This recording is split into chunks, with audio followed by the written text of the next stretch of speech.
불교 철학에 정말 흥미로운 지점이 하나 있습니다. 수세기 동안 수많은 사상가들을 고민에 빠뜨린 거대한 수수께끼죠. 바로 영혼, 즉 고정된 나가 없다는데 대체 무엇이 다시 태어난다는 걸까요? 오늘 이 위대한 지적 여정을 함께 따라가 보겠습니다. 불교의 핵심을 딱 두 가지로 요약하면 바로 이거 아닐까요? 한쪽에서는 영원히 변치 않는 나는 없다는 무아를 말하고요. 다른 한쪽에서는 삶이 죽음과 재탄생을 끝없이 반복한다는 윤회를 이야기하죠. 잠깐만요. 이거 뭔가 이상하지 않나요? 두 이야기가 완전히 부딪히는 것 같잖아요. 바로 이겁니다. 이게 오늘 우리가 풀어나갈 핵심 질문이에요. 영원한 나가 없다면 도대체 무엇이 업을 쌓고 다음 생으로 넘어간다는 말인가? 이 거대한 물음에서부터 불교의 위대한 지적 탐험이 시작됩니다. 자, 그럼 먼저 이 깊고도 깊은 딜레마를 만들어낸 핵심 개념들부터 한번 제대로 짚고 넘어가 보죠. 첫 번째는 바로 업 카르마입니다. 불교의 세계관에서 업은 뭐랄까 우주를 움직이는 엔진 같은 거예요. 어떤 신이 있어서 상이나 벌을 주는 게 아니고요. 우리 자신의 의도적인 행동, 말, 생각이 원인이 되어서 반드시 어떤 결과를 만들어낸다는 아주 엄격한 인과법칙입니다. 그리고 바로 이 업의 힘 때문에 우리는 윤회라는 거대한 순환에 갇히게 되는 거죠. 불교 수행의 궁극적인 목표는 바로 이 고통스러운 순환의 고리를 끊어버리고 완전한 자유, 즉 해탈에 이르는 겁니다. 그런데 바로 여기서 문제가 터집니다.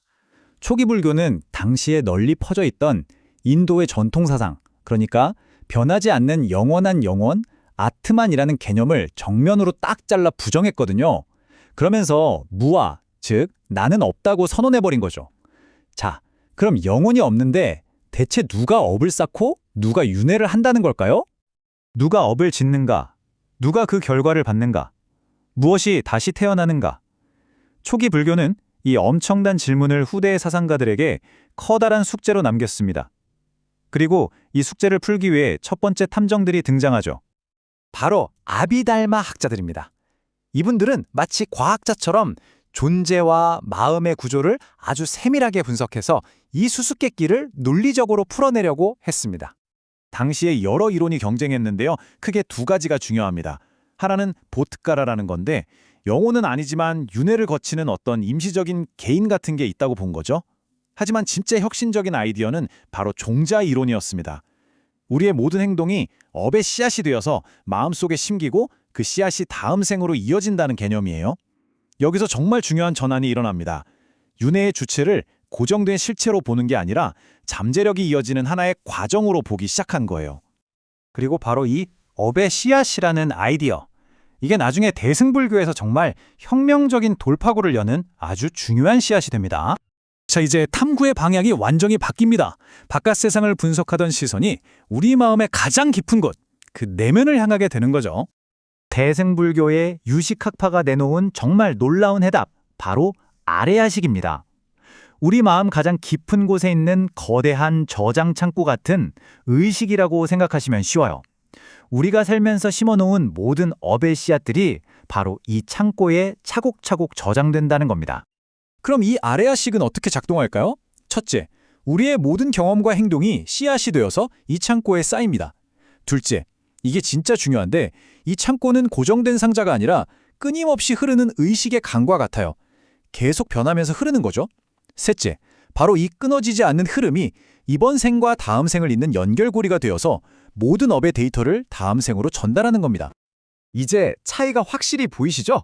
영원히 변치 않는 고정된 실체인 아트만과는 달리 아레아식은 끊임없이 변화하는 역동적인 과정 그 자체입니다. 이걸로 불교는 무아의 가르침을 지키면서도 윤회의 연속성이라는 난제를 아주 정교하게 풀어냈습니다. 정말 기가 막힌 해법 아닌가요? 자, 이렇게 영혼 없이 어떻게 윤회하는가 하는 기계적인 문제는 풀렸어요. 그래서 철학자들은 더 근본적인 질문에 부딪히게 됩니다. 좋아, 알겠어. 그런데 이 모든 과정이 대체 왜 존재하는 거지? 즉, 왜 우리는 윤회를 해야만 하는가 하는 문제 말입니다. 이제 이 탐구는 마지막 단계로 접어듭니다. 윤회의 궁극적인 목적은 무엇인가? 여기서 열애장이라는 정말 아름답고 심오한 사상이 등장합니다. 열애장 사상, 다른 말로는 불성이라고도 하는데요. 이게 뭐냐면 이 세상 모든 존재는 지금 어떤 모습이든 어떤 상태에 있든 그 내면에는 본래부터 부처가 될 수 있는 아주 순수하고 빛나는 가능성을 품고 있다는 사상입니다. 정말 간단하면서도 강력한 메시지죠. 당신 마음의 본래 모습은 완벽하게 순수하다는 겁니다. 그럼 우리가 가진 온갖 번뇌나 결점들은 대체 뭘까요? 불교에서는 이걸 정말 멋진 말로 표현하는데요. 바로 객진번뇌라고 부릅니다. 말 그대로 손님처럼 잠시 왔다가 떠나는 먼지라는 뜻이에요.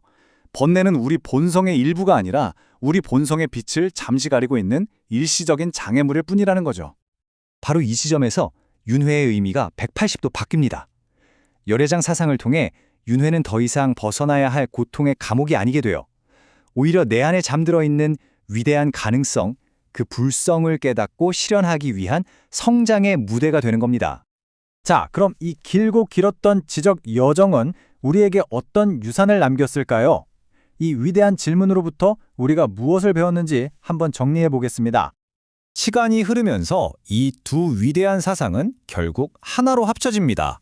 아레아식과 열애장은 서로 다른 두 개의 마음이 아니라 하나의 마음을 서로 다른 두 가지 관점에서 설명한 것이 되죠.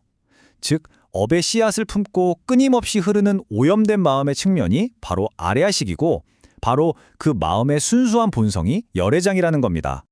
이 위대한 질문이 가진 힘은 무엇이었을까요? 첫째, 모순처럼 보이는 질문이 오히려 철학을 엄청나게 성장시켰다는 것. 둘째, 이 탐구 과정 자체가 인간 심리에 대한 정말 깊이 있는 탐험이 되었다는 점. 셋째, 그 여정의 끝에는 인간의 잠재력에 대한 지극히 긍정적인 시각이 기다리고 있었다는 것. 그리고 마지막으로 모든 존재 안에 내재된 존엄성과 무한한 가능성을 힘껏 긍정한다는 점입니다. 이 고대의 여정은 마음의 지도를 그려서 그 안에 숨겨진 무한한 잠재력을 밝혔습니다.